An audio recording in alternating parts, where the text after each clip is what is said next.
Hello, everybody, and welcome to Lunch with Lisa. It's been a little while since I've been able to go live, so it is wonderful to be here today. I am excited. First, I'm going to share a little story about where I've been. My husband and I both had his and hers operations, and we decided to rent an Airbnb in Malibu. And whoever thought that one of the most romantic things a couple could do would be to go away together and have operations. I had mine on a Monday, and then Benjamin had a full shoulder replacement, what's called a reverse shoulder replacement, on Thursday. And we spent a week in Malibu together just recovering. And it was so beautiful. I don't even have words to express how incredible this experience was, because Benjamin and I were both, I had a full hysterectomy. And what was so amazing about that was it was laparoscopic. And because I was doing this, I knew my husband would be there, and uh, he would be by my side. I had no fear whatsoever about doing it. I went into it and I just thought everything's going to be fine. And it was. It was miraculous. Modern medicine is phenomenal. It was laparoscopic. I have two tiny little incisions on either side of my abdomen. And I was sent home right after the surgery. And I had, discomfort. And of course, it was, it was uncomfortable the first day. The next day, I took a couple of Advil or a couple of Tylenol and an Advil, however that works. And I was literally fine. We went out to our favorite sushi restaurant in Los Angeles, Sugarfish. And we remembered what good sushi was like because we don't get good sushi in New Mexico. And I felt great. We ran some errands. We went to a movie. We actually walked out of two different movies. We tend to walk out of more movies, I think, than we sit through. And it was wonderful. It was just wonderful. And I would hate to think of what that experience would have been like if I hadn't had my husband there with me. So I know that it's very easy to get caught up in whatever is happening right in front of us in our lives and not look at the bigger picture. And we can often just keep relegating finding the guardian of our soul to the back burner and thinking, oh, well, it'll happen when it happens. And, we muster up a little bit of courage. We get back online. We see a few of the same faces and we get off just as quickly. But this really is something that for many, many, many of us needs to be a serious and concerted effort, or it will not happen. So I want to talk a little bit about my story. I want to share how I became a love coach. I thought that would be kind of a fun topic today for everybody. It's a very easy one to talk about for me because it's my story. And I think it's important for anybody who's been following me, who knows my work, anyone who sees me today and hears that I have a miraculous, beautiful 20-year guardian of my soul relationship with my husband, Benjamin, to know that this is not how it always was for me. This is not the way things started. So I really want you all to know that when I was young, my mother... One moment. Whoops. Gonna turn off Siri here somehow. You can't. Yes, I can. So when I was young and all through high school, my mother was very, very ill. And she was dying from the time I was about 12 until I was 15. My mother was dying of breast cancer. And she was also just a very, very frustrated and damaged woman because my father cheated on her and had left her for another woman.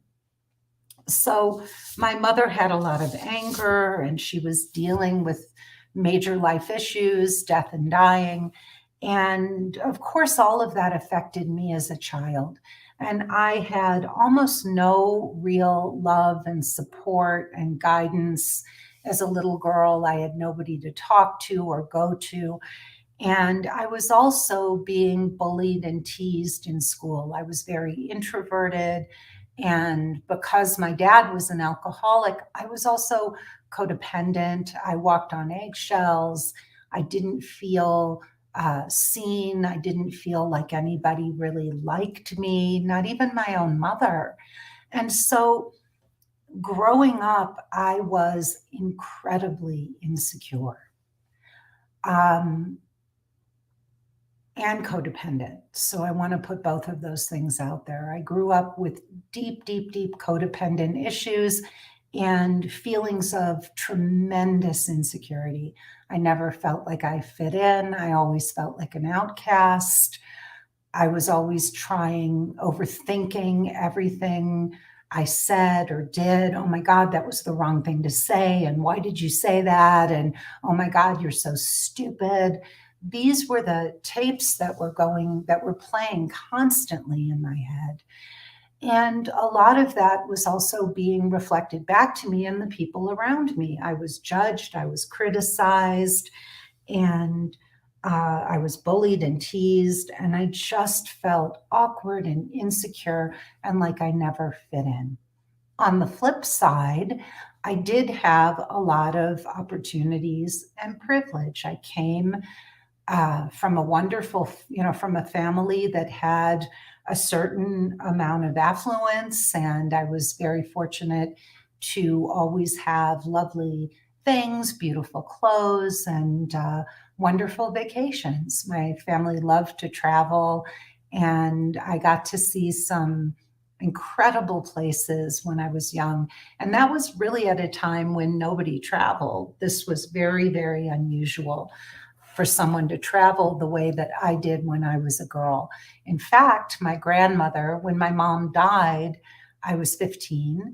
And when I graduated high school, my high school graduation present from my grandmother was a world cruise. I accompanied her on a 2-month cruise around the world, which was fabulous.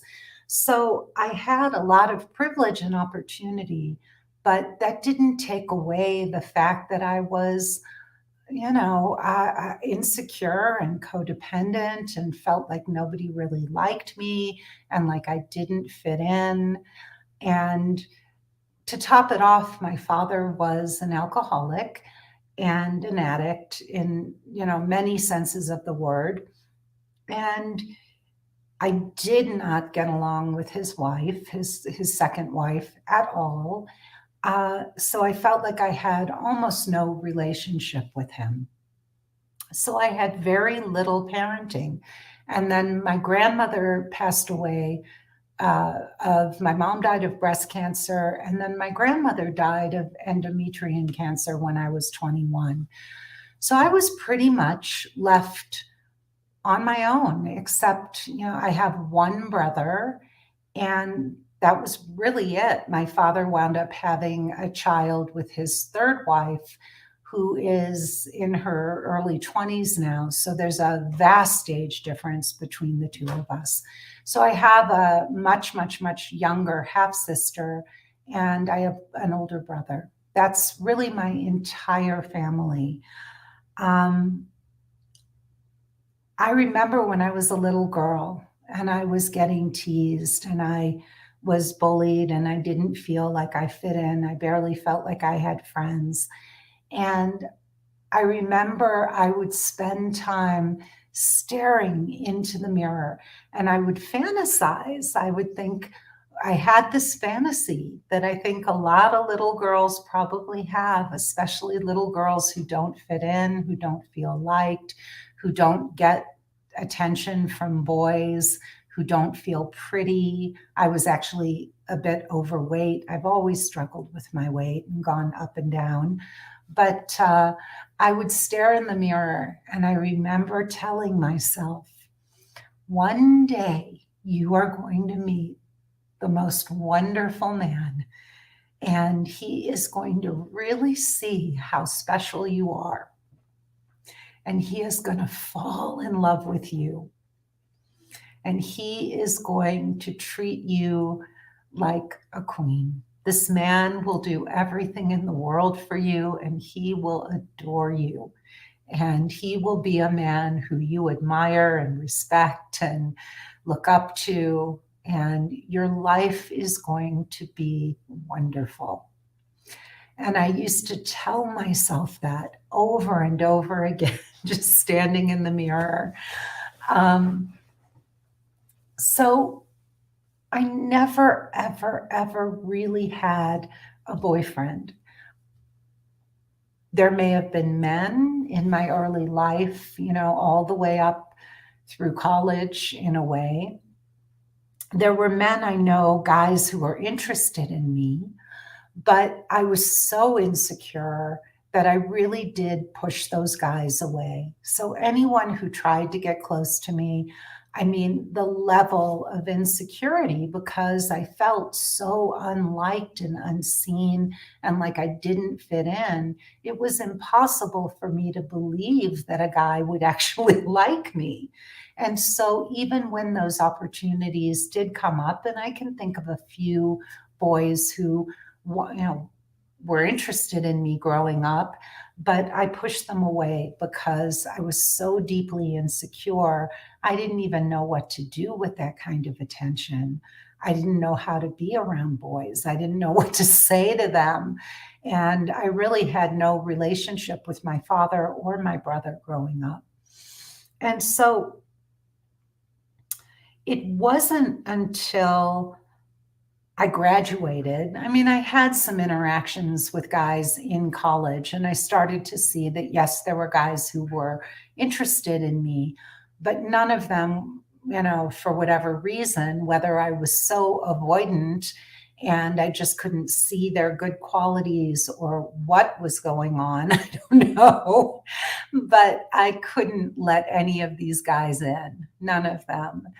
And I can think of a handful who really did like me and wanted to date me, but I was so insecure that, I found fault with every single one of them and I pushed them away. No guy was ever good enough for me until I got to grad school. So I studied photography, photojournalism as an undergrad, and then I went to a school called Brooks Institute for my master's in photography after I finished college.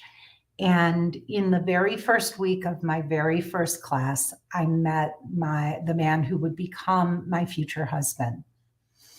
And this was the first man who I thought was exciting and interesting and intelligent and funny.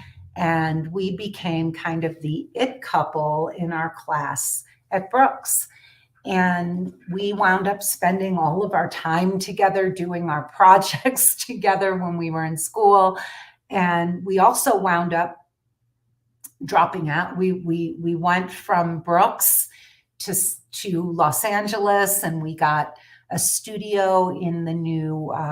There was a new arts district. The downtown area was all of the warehouses were being converted into living spaces at that time, and we got a studio, and we set ourselves up as photographers together. And it was a very, very, very exciting time. It was exciting to have a boyfriend. It was exciting to be studying photography at this very, fancy school. And it was exciting to be among the first people moving into downtown LA and setting up a photography studio. And so my life was seemed like it was really becoming exciting. But underneath all of this was something that I just couldn't see. And that was that my ex husband, the man who eventually became my husband, he was a pathological liar. He had serious ongoing issues with money. He lied, he borrowed money from other people, and then would spin the whole scenario and make the other person wrong. And he would never pay those people back. So he burned a lot of bridges. And I didn't see any of this at the time. When you're seeing this spread out over a long period of time, it's easy to make excuses. It's also easy to put on blinders and see what you want to see and hear what you want to hear. And so I never put the pieces together when I was in the relationship. I didn't. I couldn't see what was going on. I knew something wasn't right. And I knew that we were stuck. I could feel, I just felt like we were constantly going back and having the same arguments and the same discussions. But I really couldn't see the bigger picture. Like I was too in it. And the other thing was that I was so dependent on him, feeling like I didn't have anybody in my life, that I had no one, not my mother, not my grandmother, not my father, and I barely had a relationship with my brother. And so my ex-husband became my anchor in the world. And I felt that for a long time, I could just focus on everything that was good about us and the relationship and ignore the things that weren't. At one point, it became so clear to me. I had a moment of clarity and I saw that this wasn't really right, that there were bigger issues. And I wound up breaking up with him for a year. But in that year, nothing changed in my love life. I didn't meet any other guys. I felt better because I wasn't with him and I was focusing on myself and building my own photography career. But I didn't feel like I was moving forward in any way, shape, or form in my love life. And so we started talking again and very quickly fell back into our relationship. At one point, I decided to leave Los Angeles because we had a massive earthquake. It was terrifying. And my building in downtown LA kind of almost cracked in half. It was that bad. And luckily, I was actually, believe it or not, I was in San Francisco. My dad was on business in San Francisco, and he had invited me on a very rare occasion to fly out to see him. And so I jumped on a plane and I flew out to see my dad. And that's when the major earthquake hit. But then I flew back and there were aftershocks that were pretty scary. And so part of me knew that it was a good idea to leave my ex and get out of there again and go to Italy. So I went to Milan to shoot fashion. And it was partly to get away from him, and it was partly because of the earthquake. So this is where my story gets very, very interesting. I flew to Milan, and there was a writer's strike in LA. Maybe a year later, my ex and I continued to stay in touch and all. When I'd come back to the States, I would see him. But about a year later, there was this big writer's strike, and he had been doing a lot of portraits for magazines. And that came to an end because of the writer's strike. And so he decided to come to Italy. And unfortunately, I wound up spending, I think, another we had broken up, and then we wound up spending almost another 7 years together. So he flew out and we got back together. And one day we were walking along the street and I said, look, it seems to me that uh, we've been together all these years, and that if we're going to be together, then we need to take the next step and we need to get married. And he just said, okay. Like there was no resistance. And so somehow we started planning a wedding. And we got married. And I think we were married for a total of 5 years. I believe that we were married for 5 years. And there was a part of our life that was amazing. Like we were shooting fashion and living in Milan, and we had all these cool creative friends. And from the outside, it all looked pretty good. The problem was that in many ways, mentally, emotionally, psychologically, we were not growing. And my insecurity, my deep, deep insecurity, was causing me not to move ahead, even in my fashion career. I was too afraid to show my work. I was afraid of being rejected and criticized. And I was watching my friends who were not in some ways as talented as me, sort like speeding past me on the freeway. They were getting jobs, they were moving up, and I was stuck because I was too afraid to really put myself out there. So what was being echoed in my love life was also echoed in my work life and in my personal life. It really was there. This insecurity, this inability to believe in myself and move myself forward.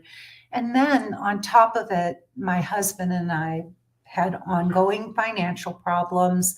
He would fly back to the States and he would tell me, oh, I have jobs and I'm getting work. And he made all kinds of excuses for why he wasn't working in Milan. He'd fly to Paris and he'd say, oh, I'm working in Paris. But somehow I never saw the money. He never was able to contribute to the rent and to the expenses. He had enough to get by, but there was something really going on there that I didn't want to see. One time I gave him my credit card because he said he needed, to get back to the States so that he could work. And then he was going to send me some money. He never sent me the money. And the day before he came home, I got a letter in the mail from my credit card telling me I was so far over my limit that I needed to cut up the credit card. So that was really the beginning of me just saying, I can't do this anymore. Simultaneously, my career was so bad. And this really is the interesting part. My career was so bad and I was so stuck. I couldn't move forward. My friends were all doing great. They were getting jobs. They were really building their careers. And I had hit bottom. And I decided to go into the darkroom, and I was printing and printing and printing for like 3 months. All I did was print pictures. And I had a little bitty book that someone had given me called The Success Principles, or the Principles of Success. And it was or the Laws of Success. And it was by Paramahansa Yogananda. And it was tiny, and it would have like a spiritual principle and then maybe 2 or 3 little pages about it, and then another one and another one, compassion, kindness, forgiveness, whatever. And it was super like to the point and whatever. And I would read a few pages of this little book, and I'd go into the dark room and I'd print, and I'd be sitting there, and I literally was in the dark room. And I was in there rocking these trays and watching the, chemicals and the pictures develop. and I was processing my life. And there was this voice, almost like a voice of a therapist. I mean, it was just incredible. But there was this voice in the back of my head, and it was almost asking me questions like a therapist would. And somebody had once said something to me. And this person said, look, if you hear something one time from somebody, like feedback, it might be their projection. They may be projecting on you. But if you've been hearing a particular message over and over and over again, it's something you need to look at. So one time can be somebody just projecting on you. But if you're hearing a message more than once from several different people, it's probably something that you need to hear and really listen to. So I asked myself, well, what are the things that I've been hearing that I haven't wanted to hear? And the first thing that popped into my mind was, Lisa, why are you so defensive? Now, if you say, why are you so defensive to a defensive person, they just get more defensive. And defensiveness is self-explanation. So when a person is being defensive, you're not hearing feedback, you're not listening to what someone's telling you, you're explaining why that isn't true. Somebody might say, look, you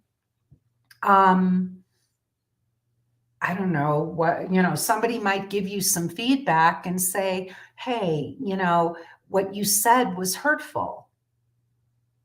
And then a defensive person would say, well, I didn't think it was hurtful. I mean, I was just telling you the truth. If you get hurt, like that's up to you. I was speaking from my heart. But what you're not hearing was maybe there was something about your tone of voice or something that felt judgmental to that person. You're not hearing what the other person is saying. You're just being defensive and you're not receptive to feedback. And you need to be right. And so I started to ask myself, well, why would people be saying that? Like, what does it mean to be defensive? And I started to see that being defensive meant that I wanted to be right and that I wasn't open to feedback. And I realized I needed feedback. My life wasn't moving forward. There were things I was missing that I wasn't doing right. And I needed to start to be willing to hear feedback from other people because my way wasn't working.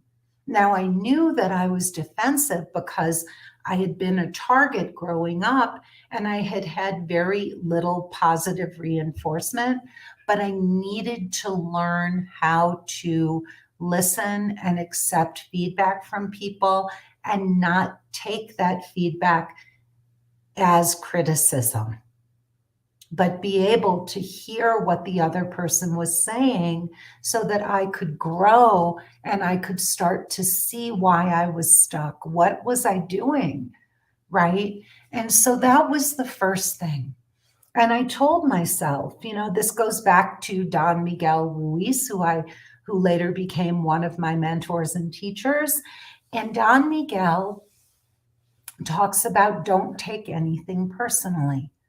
And that was a huge lesson for me.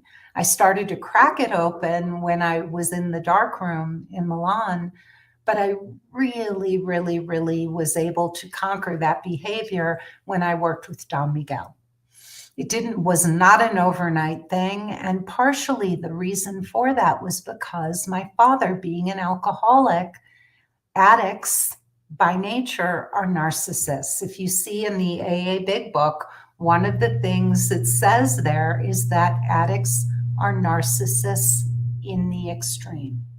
So I had learned from my father how to be defensive and narcissistic. I was really becoming a narcissist. And this is how I started to break that. And I told myself, look, if someone gives you feedback, even if it stings, from now on, you're going to say to that person, thank you for that feedback. I really appreciate you telling me. And then when I was alone, I could cry, I could process, I could journal, and I could really think about what that person was saying and what they were trying to say to me and what was important for me to hear in a safe space. But I wouldn't react in the moment. I wouldn't say anything until I got much better at learning how to have a dialogue and ask more questions. Well, what are you saying? Why are you saying that? What is it you feel I could do differently? So I learned later how to start to ask questions like that. But the first thing was just to stop being reactive, stop taking it personally so that I could then digest it and be able to process what this person had said to me. And that gave me the freedom to navigate my own feelings and emotions without reacting. That was one piece of this. Another thing that I asked myself in the darkroom was, why are you always so sad? A girlfriend of mine, we had gone to play miniature golf and she had some photos sitting out on her table. And a friend of hers picked them up and was looking at them. And she commented on me. And she asked my friend, she said, is your friend always so sad? And the truth was, I was sad. I was very sad. And in the darkroom, I asked myself, Lisa, why are you so sad? And I got an answer. Again, immediately an answer came back to me. And the answer was, I'm so sad because when my mom was dying of cancer, I told myself I would always be sad. And I remember saying that to myself. I literally made up the agreement that I would always be sad because I had lost my innocence. I had lost my youth. Most young, little girls don't have to watch their mother die for 4 years in front of their eyes or 3 years. And I told myself I wasn't like other people because I had experienced death at such an early age. And so that was the agreement I made. And in that moment, I said to myself, Lisa, you made that up. I mean, that's what you told yourself. And now all these years later, you're still sad. And I said, I don't want to be sad. Like, that is not the life I want to live. And so I said, well, if I made that up, I'm going to make up a different story. And so I said to myself, well, I'm going to make up that I'm wiser because my mother died when I was young. And I was like, I like that. I can be wise. That's way better than being sad. And then my next thought was, oh my God, we make it all up. And I realized in that moment of enlightenment in the dark room, I realized that life is a story we're telling ourselves. Things are happening and we're making up all these agreements about the way life is. We're making all of these stories up. And I had made up some really sad stories that made me a victim in my own life. And I decided right then and there that I was done being a victim, that I was no longer going to be a victim in my life. I was no longer going to blame other people for my unhappiness. I was no longer going to feel sorry for myself or sad. And I told myself that no matter what, if I told a story about some event in my life, I was going to put a positive spin on it. I would find a positive outcome, even if it was a sad story. And I'm not talking about, toxic, what is called toxic positivity, which is when we just walk around and we're so happy and everything's great. And, I'm going to find the positive in everything. No, I believe in a much more balanced truth. I can say to you in one moment that it was a tragedy that I watched my mother dying when I was a child. And I can also tell you that this is why I became the woman I am today. My mother was angry and unhappy with herself and her life. She took it out on me. And at least then, when I was a little girl, it was very oppressive for me to be growing up with a mother like that. And as hard as it was to lose her to cancer at such an early age, I also see many women who I coach, many of them are my clients, who have very difficult relationships with their mothers. And even today, as grown women, they're still dealing with mothers who hold them back and who they are now still allowing to control their lives. So, in many ways, maybe my mother and I would have been able to heal our relationship. I like to think that we would have done that. But I also know that it was, in some ways, I had a lot more breathing room because I wasn't constantly walking on eggshells with her. So I can tell you both sides of this story, and both things are true.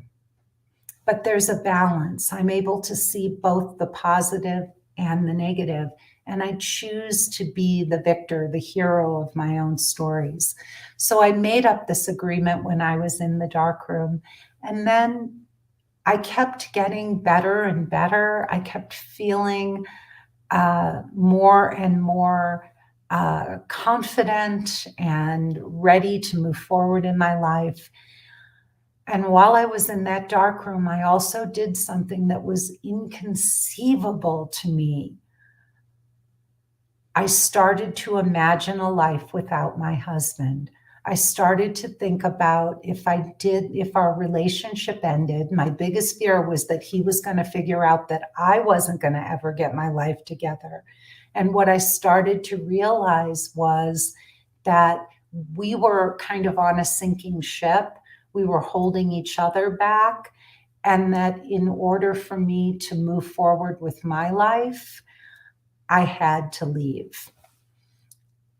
And I started to imagine a life without him. And I could see for the first time that it wasn't all me, that there were some real issues and problems at his end. And they were holding me back and holding us back. And I didn't want to keep dealing with these same things, these chronic issues that were never getting solved. And I started to see that we were incapable of solving them. And as I started to move away in my consciousness from my ex-husband, I started to realize that I didn't want to stay and try to fix these things with him. Shortly after I had that realization, he and I were having another discussion, another argument about money. I had been paying the rent, and for 6 months I stopped. I just said, I'm not paying any more of the bills. You need to figure this out. You need to be responsible, and you need to come up with the money. He kept making one idle promise after another until we were talking, and it literally hit me that we were having the identical conversation we'd been having 13 years earlier when we first met about money. He was making promise after promise. Oh, I'm going to go to my grandmother. She'll give me a loan. I know she'll be happy to do this and whatever. Well, his grandparents had loaned us some money in the past, but it wasn't happening. He wasn't getting money. And I I actually found out later because he lied to me. He had told me that the photo agency that represented him in Paris had owed him a lot of money. And he lied, boldface lied to me and told me they had filed Chapter 11 and owed him a whole bunch of money that and he was waiting to get that. So he was always waiting to get money that never came. And I stopped in the middle of our conversation and I said, look, I can't do this anymore. I can't do this. You know, I'm going to go home. I'm going to pack my things. I'm going to leave. And then when you get this figured out, we can talk and see if we want to continue or if we want to go our separate ways. And I don't know if it was a couple of days or a week later, I left Milan and I left my ex-husband. And the day I left, our phone was turned off because we hadn't paid the bill. And our rent hadn't been paid in 6 months. And I was done. I never looked back. And we did subsequently wind up separating. He wound up stealing some money from me, which he hadn't done before. And we got divorced. And the saddest thing, or maybe the best thing in some ways about our divorce, I remember I was living in Santa Fe, New Mexico, where I come back to with my current husband. I came here right after I left my first husband. And I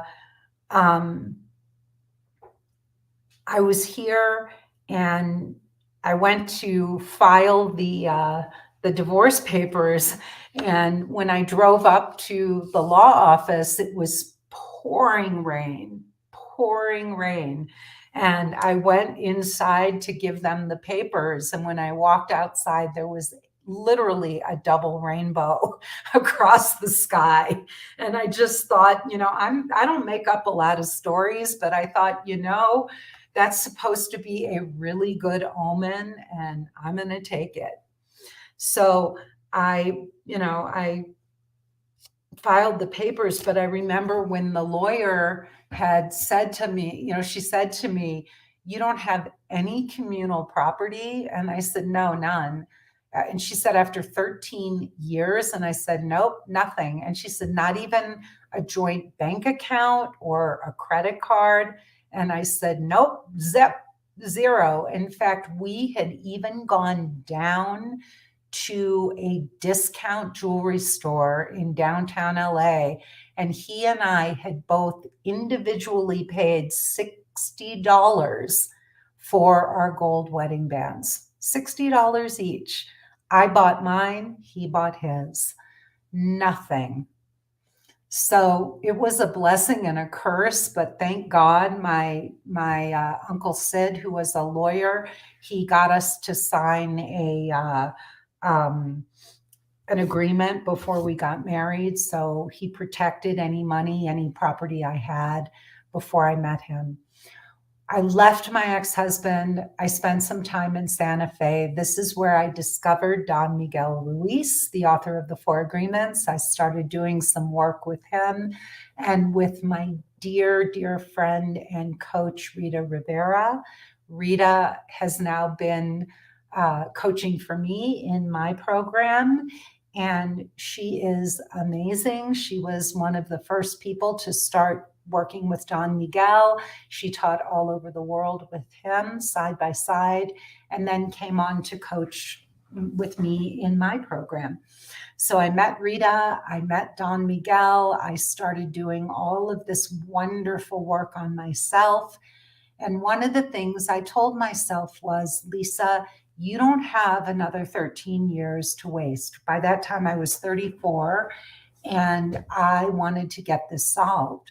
So everything I did from that point forward was in service to finding true love, to learning to love myself, to get to know myself, to be able to be conscious, awake, aware, and to have dominion over my emotional process.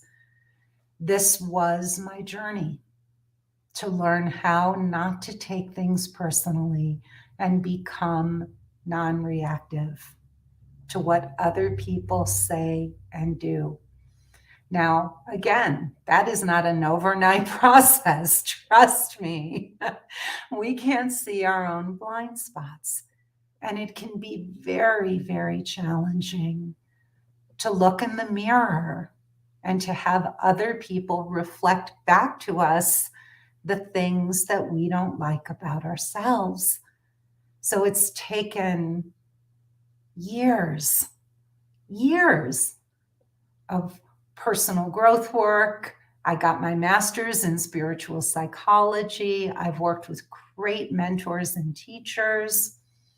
And I have been devoted and committed to learning how to become a woman who can love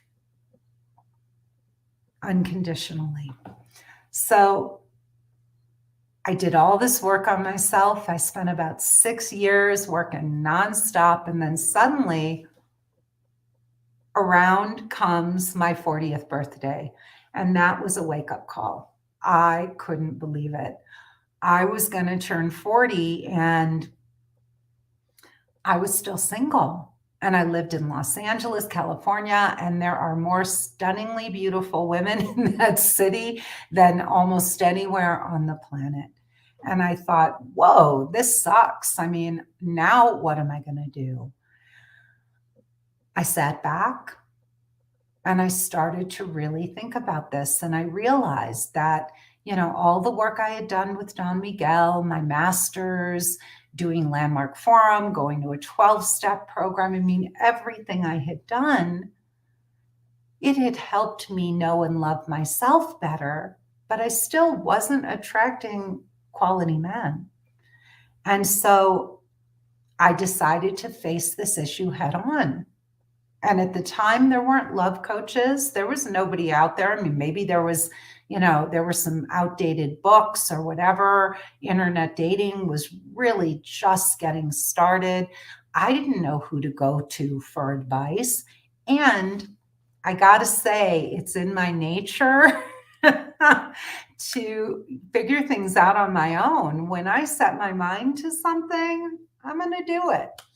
And so I decided that I was going to put myself online. I was going to use all of the things I had learned with Don Miguel and in my spiritual psych work and all.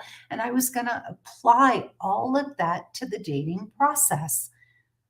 I was sitting in a 12-step meeting one day, and I was simultaneously reading The Power of Now, like reading it not while I was in the meeting, but it was a meditation meeting.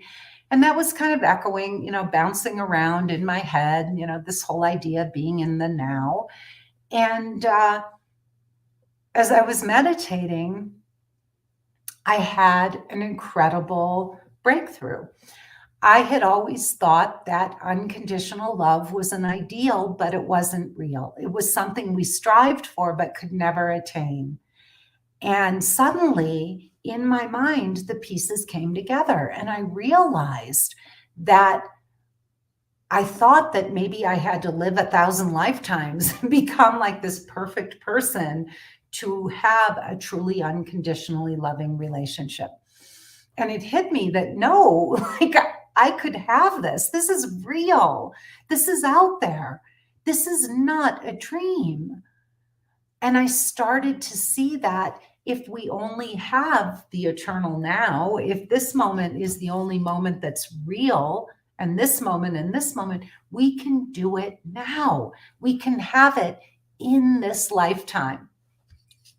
This is real. And I also knew that whenever I followed spiritual principles, kindness, compassion, forgiveness, thoughtfulness, patience, whatever, gratitude, whenever I followed those guidelines for life, I felt great. I knew I was on the right path.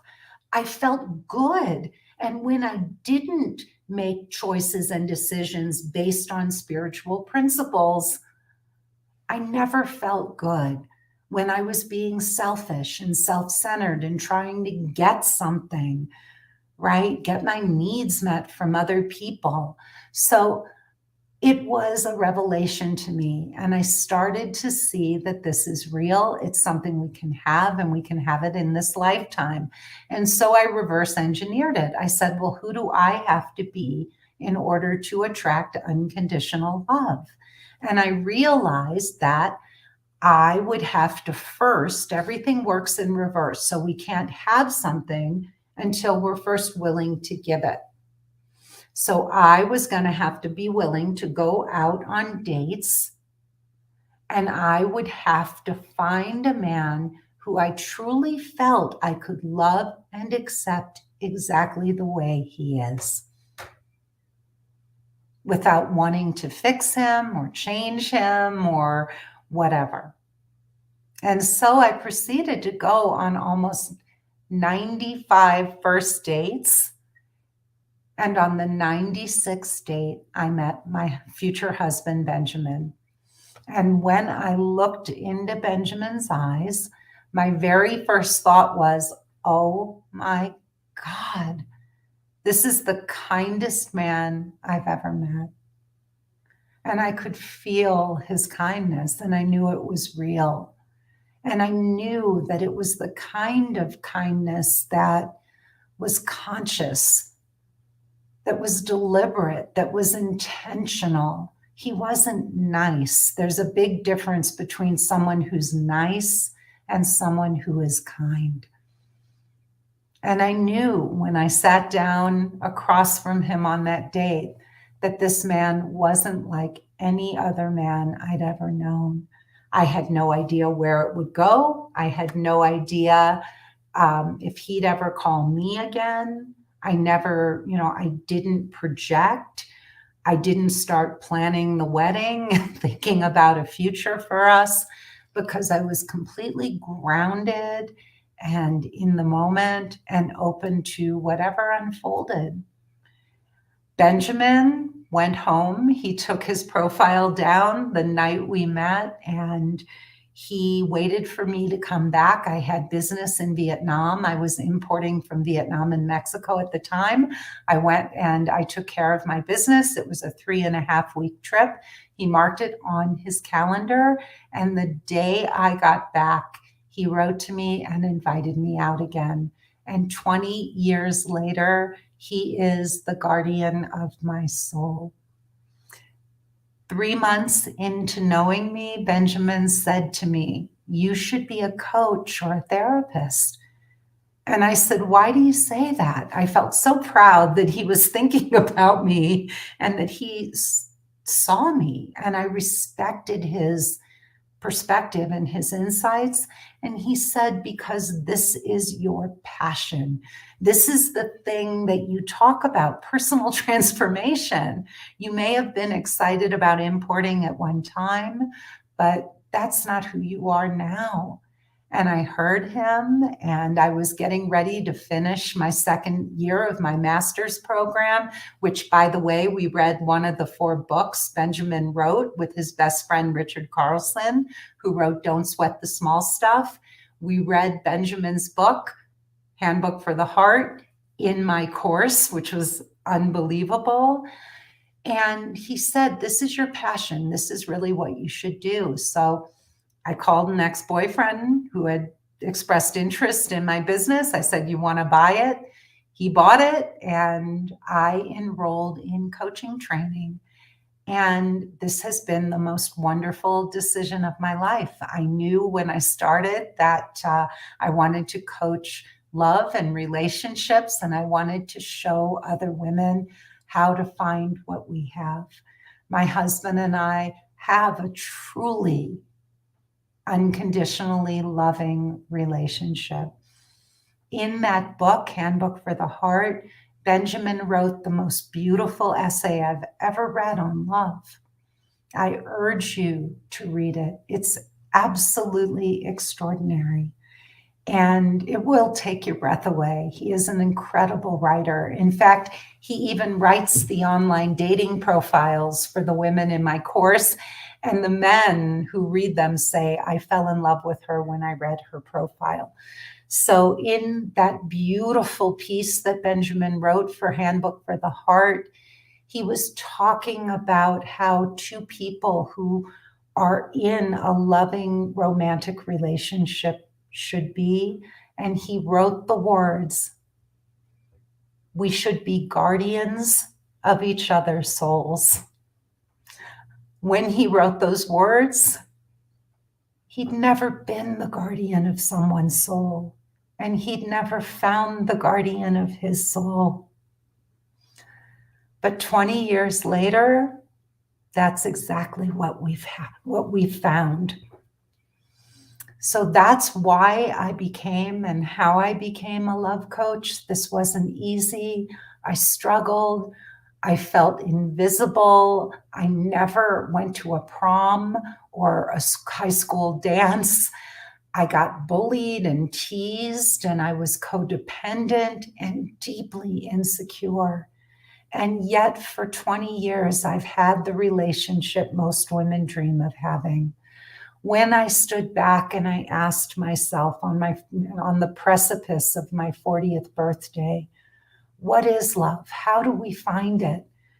And what kind of woman do I need to be to attract the kind of man I really want? I realized that this isn't about our youth, our beauty, our success, the color of our skin. If any of those things were what mattered, all of the celebrities would have the best relationships. And we know they don't, because this has to come from the heart. It has to be real. And true love, true kindness, true compassion, there's no strategy, there's no game, there's no technique to get there.